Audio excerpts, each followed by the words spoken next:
Welcome back to another video after some pause about our project Granja Caimito.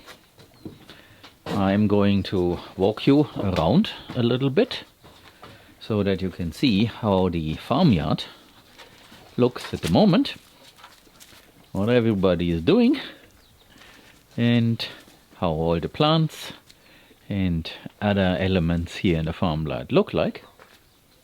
And in following videos, my intention is to show you also around the farmyard in the other areas.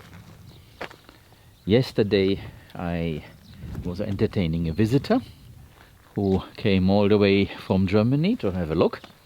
So thanks for your visit. I hope you enjoyed it and took away some nice pieces of information. And we walked to different places, including the swales that are up there. So I also hope to take everybody else there by using this camera here. So maybe we should start here. This is one of the patches with the palovnia trees. You might notice that the sun hemp is still flowering. This has been cut down multiple times to produce biomass.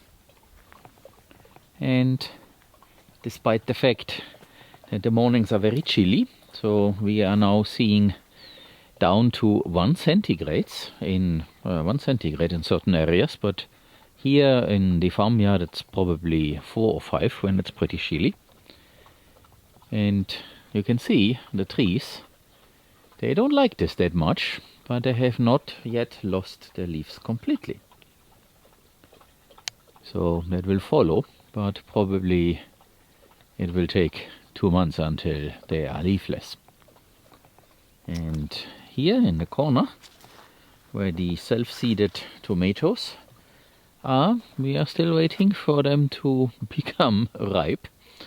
There are a few, but most are still on the green side. And there's a lot of tomatoes. So even down there, of course there is no protection, no trellis, nothing. So they just are where they are. And the dogs do get in here and walk over whatever. So especially here you can see they formed like a run. I don't mind, it doesn't matter, this is not a product, this is just what happened. And if this produces some tomatoes, then that's fine. Be careful with my shadow here. So they could be very good tomatoes, but for some reason everything is now very, very late. And of course the lower temperatures are not so helpful. So now I just went myself through there, and it was hard to avoid stomping on a tomato. So this little trellis here was an ad hoc invention at the time, and I wish we had more of that. The plan is to have more of that, not here but in a different place. So this was just something, we had this lying around and we could do it. And speaking about updates, here's Mr. Cat.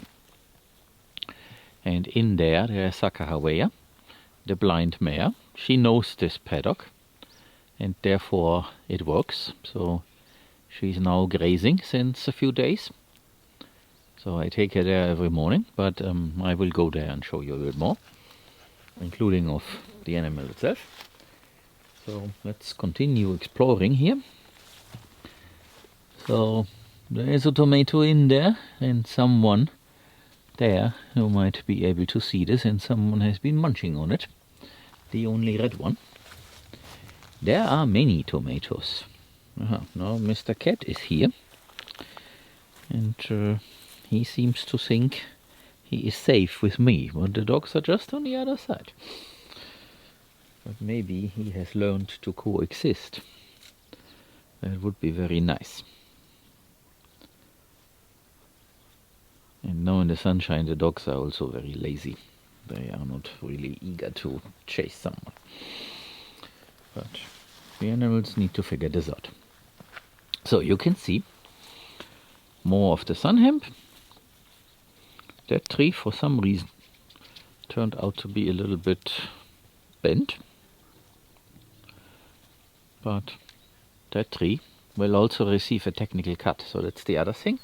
So all these freshly planted trees, once they have lost their leaves, they will be cut right where they come out of the soil, so that the root system from this year can then help for better growth next year. So depending on the climate, Paulownia trees should be cut for better growth, but if you have the perfect climate, then this is not needed. So I have learned by talking and researching. So, and you can see that in here there is also a lot of other things growing now that we have the moisture for it.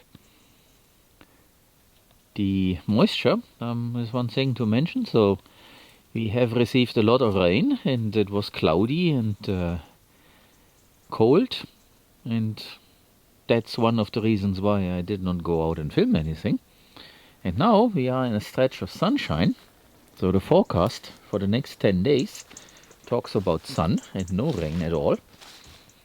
So now all this moisture and the higher temperatures should then help. So when I say higher temperatures, so during the day we have probably 20 degrees, and in the sun it's even more.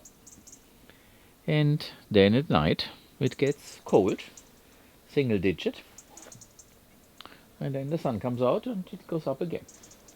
So you can see here what we have. That one has almost shed all the leaves, but it also appears that someone was interfering with that. Probably the dogs playing around here or fighting. That's also what they do, but it doesn't matter. The tree is established, and this will definitely come back. So let me show you more. So this is now really kind of a jungle here.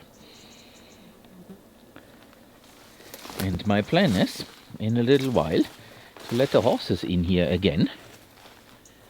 My intention is to let it grow for the moment and wait until more of the trees have shed their leaves. And then I give the whole area without this string here to the horses, and they might do the technical cut as well, as it happened before. And then we make our round around the farmyard and cut what has not been cut. And that way we don't have to use a machine or labor to take care of all these things. Because you can see there is a lot of forage, and in a week this will be even more. So now let's see what we have on this side here. So there's the Starlink antenna, and we have also quite a bit of things growing there. Maybe I should go this way. So here I did plant a few beans, but they kind of almost disappeared. This is an experiment. The beans were there, so you can see that there is something, but it appears it's now a little bit too cold. We will see. That's the problem. So there is no clear-cut season. It's cold during the night, so let's say between 2 and 5 degrees, and later then there will be freezing. Then the sun comes out, and suddenly we are like in late spring for those in the north of Europe or people in the US, in that kind of climate. And this is weird. So you can say we have 2 growing seasons, and it's not so very clear cut.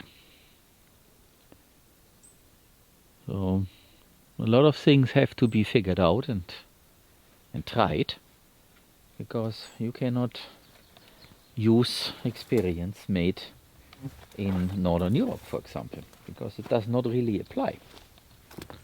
But then that is where the majority of the people live. And the people who think about that stuff also live there. And now in this different climate, things work in a different way. And I'm struggling myself with that. So here is a little bit more of the bean stuff.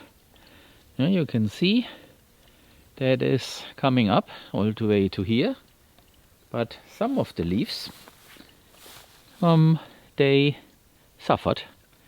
And that is certainly because of the cold that we already had. But probably during this week, and let's see how it continues, this will then change again. And then the plant will continue growing. Because you can see now all the stuff at the bottom is also growing like crazy. Because now there's the moisture and the temperatures are nice during the day. So it requires plants that are able to thrive despite the fact that the temperature between day and night changes 20 degrees. 20 degrees centigrade. That is definitely a challenge, and I cannot stress this enough so that everybody can understand it, that this is a pretty extreme climate. So here is more tomatoes. There are a few that are on the red side, but then of course whatever shows up and begins to be edible, someone will eat. Those are seeded ones that I seeded here. And unfortunately there is not much that I could harvest. There are many green ones, but then the seed were there, and why not? So in a couple of days I will try to harvest a little bit. But yeah, it's not looking so perfect. And it's already drying, as you can see. So it's either drying because of lack of moisture now, or it's a bit weird because everything around is quite moist. Or this is the effect of the lower temperatures. I am not going to try to do special things here, because after all, we are in late November basically. So other people have snow now, we don't. But what I can show you, there are some broad beans. So the last time I threw them out, there were leftovers. There were, yeah, half a bag or so or less, just so that something is growing here, and they will grow until the frost kills them. So that is positive. And speaking about, so this used to be filled with water. So I think now the moisture at the surface has disappeared, and probably I need to use irrigation again. And it might be that these tomatoes over there also do need some additional water, because we had fogs here and now I can walk and it's not a pond anymore. So probably that is what I need to do. And we have sun now for maybe a couple of days, and that is already the effect. Like I said, the sun is very powerful. So all around here we have now broad beans,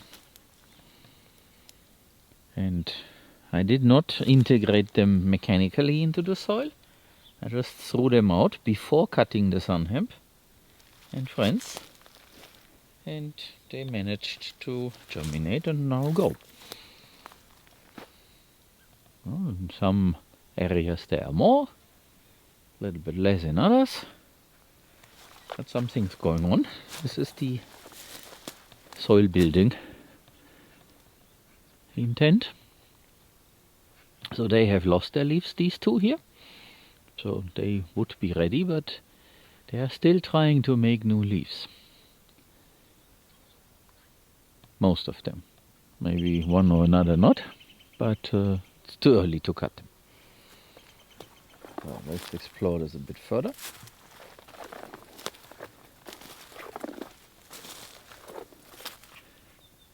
Here at the edge, there we have also the vetiver, which is now showing the autumn colors. So vetiver turns purple while other plants turn yellow when they don't like something. And in the case of the vetiver, it's the temperature.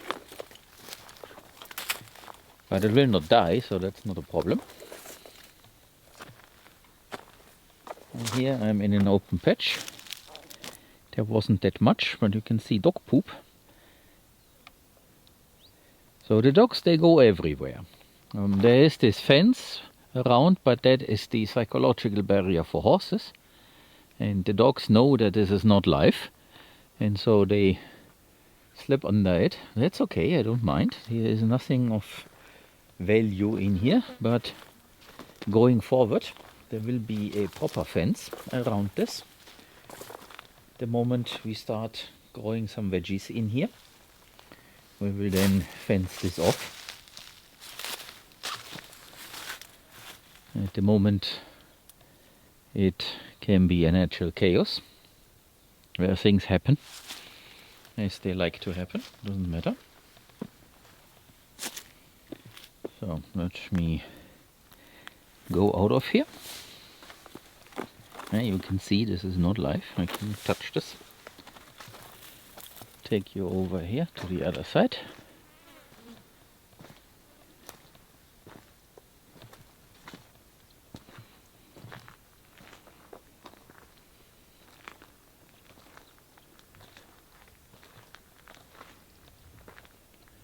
And even here in this what used to be very empty, we have a lot.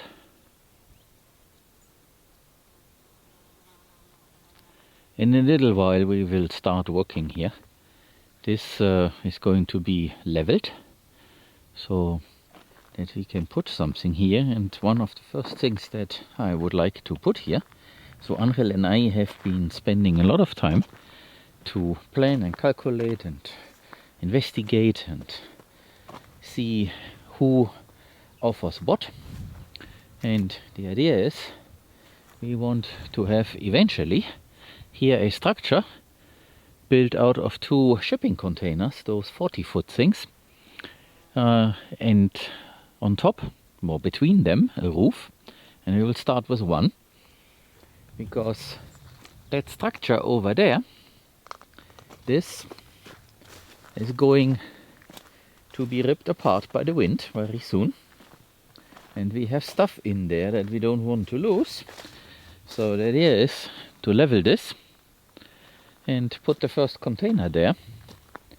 We have now found a source for some 2,000 and something euros. We can buy the container and have it trucked to here. It comes from the port at Malaga and placed with the crane on the truck in the right position, and then we can have something that is a lot more secure than what we have right now. So let me take you the opportunity and take you there and explain a little bit why that is urgently needed.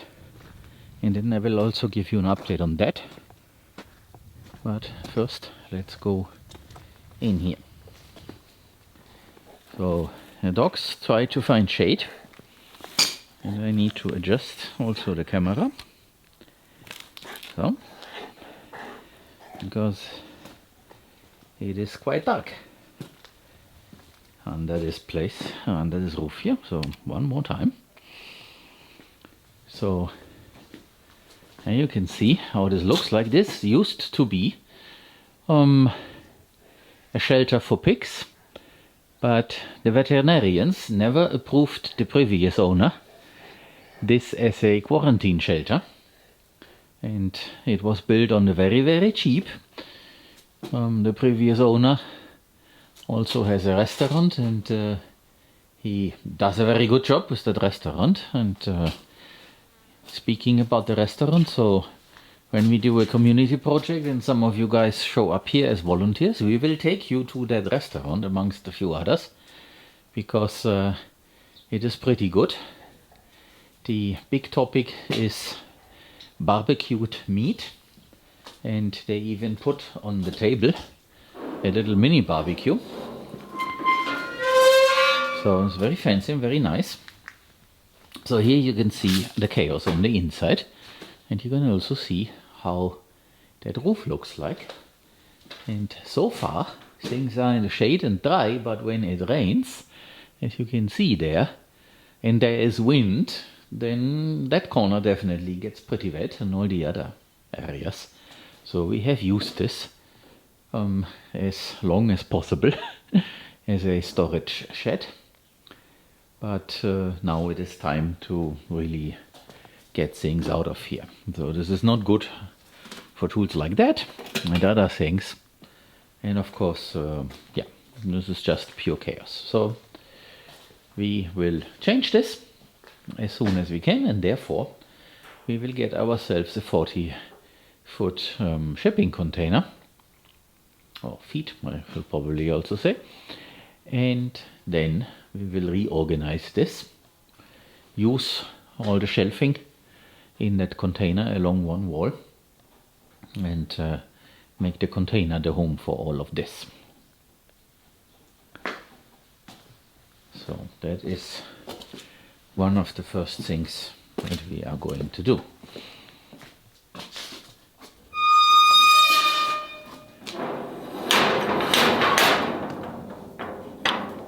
And now let's go back outside. Huh, Olivia? You also want to comment on something? Huh, maybe? No? Huh, Steinglocke? Yep. So let's go into the future dog enclosure. There is number 8. And explain a few things there. Yeah, I should probably start on this end. So we have a dog enclosure there, which is okay, but it's tiny, and it is better to not mix the dogs with visitors and have a good and nice and safe place to keep them during the day when there is traffic here in the farmyard. And that means that these guys for a couple of hours every day need to be somewhere else instead of where they are right now. So the idea is to have this place as a dog enclosure. It is pretty large, so that they can stay here easily, if needed, 2 weeks in a row without having too much trouble and sitting in their own poop and all that. So the first order of business, once we start again, it should be, might be a few days or 2 to 4 weeks, we will build a fence here all around this, so that this is completely closed. We do have the door that is going to be there. In this point there is kind of an entrance, and it will not be the industrial type fence on top of this wall. This unfortunately has to come later. We will use a wire mesh, the same way as we have out there around the perimeter. So this 2 meter high fence, and it's going to be a 1,500 euro investment for the material alone, which is 2 rolls of this fencing material, and then metal posts and some corner pieces with bracing and all that. And then we will install here the door, so that we definitely have a safe place to keep the dogs, regardless whatever happens in the farmyard. And this yard, as you can see, is now overdue basically. So we will rescue and store whatever is still good. This is totally normal. So after a couple of years, you have to replace the canvas. And as you can see, the wind ripped it apart because it got weak by the sun. So this whole thing will disappear. The wood gets stored and reused for something else. the fence gets built, and then we have completed our first mission, which is the most important one. And you can see our water level. So this is where it sits right now. So this is at the 3-meter mark now. And it won't get higher until we get a lot more rain. But that's how it is. So we are connected to the water table and can observe here how the moisture level in all the place looks like. So that is the project with the highest priority, because it will then enable us to do other things once we have the dogs in a safe place. Our dogs are guard dogs. They have not been imprinted to guard sheep or goats or other type of animal, and that means everything is prey that moves fast enough, and we cannot afford to let them escape, because then we will get in trouble with other people.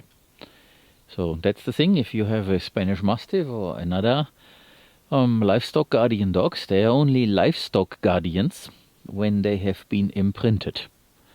And if you have no opportunity or don't know about that, then you have a guard dog that will guard a place and might go hunting, because the hunting instinct is very much alive, and the hunting instinct is what makes the dog a guard dog. Guarding means attack an intruder, and that will not work without a hunting instinct. So I believe. So that means that those puppies are dangerous. They are dangerous to everyone and everything which they do not know. And that's perfectly fine, but I need to make sure that they stay where they are supposed to be and not become a wolf roaming around the area. There are no wolves yet, but in other places not so far away there are wolves, and they will certainly also come here. So therefore this is the project number 1. And project number 2 that we have been organizing, and it will mostly be done by a local company, is to get us more solar panels. So as you can see, they are, it's a makeshift thing.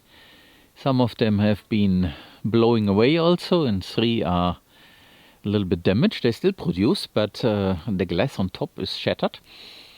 It's 3 there in the front. And this is not a structure that was for the first year, and it's now been a while. So we will have a structure there and 40 new panels of the newer generations.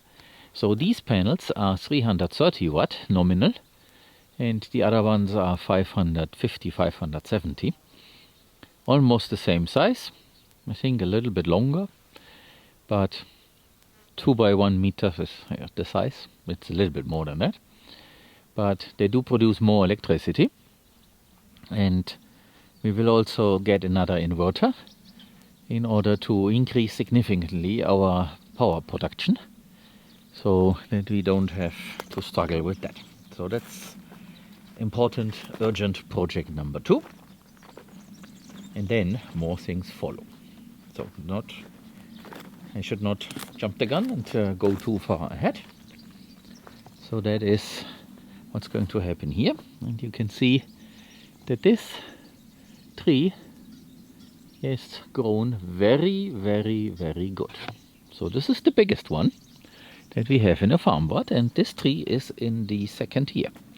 It was planted at the same time when these were planted. There were a few here along that line, and they died, lack of moisture. But you can see how these trees look like. And that one here. So this one definitely has a trunk that is now looking very, very nice. So this is a very good example for a Paulownia tree that has been pruned a little bit, but not in a very diligent way. And when we put my hand here for scale, so you can see how thick that is. So I cannot really get it into my hand. So you can see, I put it here. So most humans have the same size of hand. So this should give you some indication. I don't have a tape measure. Yeah, and like I said, the horses will come in here and then do some maintenance. And the horses and the dogs, they go well together. Of course, the horses will try to feed here and there, and then the dogs say, but you have to stick together. So if one goes somewhere and the other two stay, then they will chase the one that ventured out to have the whole group together. And once everybody is together, all the dogs will then go back to sleep. That is how they do it. But they understand. And the horses are smart. The horses know not to run away. Initially they do, and then they stop. And then the memory gets refreshed, because the dogs will only chase the horses when they run. And if they stop running, then nothing will happen. Sheep, on the other hand, are not that way. They continue to run and go crazy, and that is what keeps the hunting instinct alive. So if you have a predatory animal, fox, dog, wolf, lynx or whatever, in a chicken coop, that animal will kill everything, because only when there is calm again, that instinct gets turned off. And while there is a lot of movement and chaos, they will be biting until there is quietness. That's the problem. So the horses are different. They simply stand still, and then the dogs go away. And I wish that all the animals would do the same, but unfortunately that is not the case. So I guess I will stop here. There is more on the farmyard on the other side, but nothing has changed there.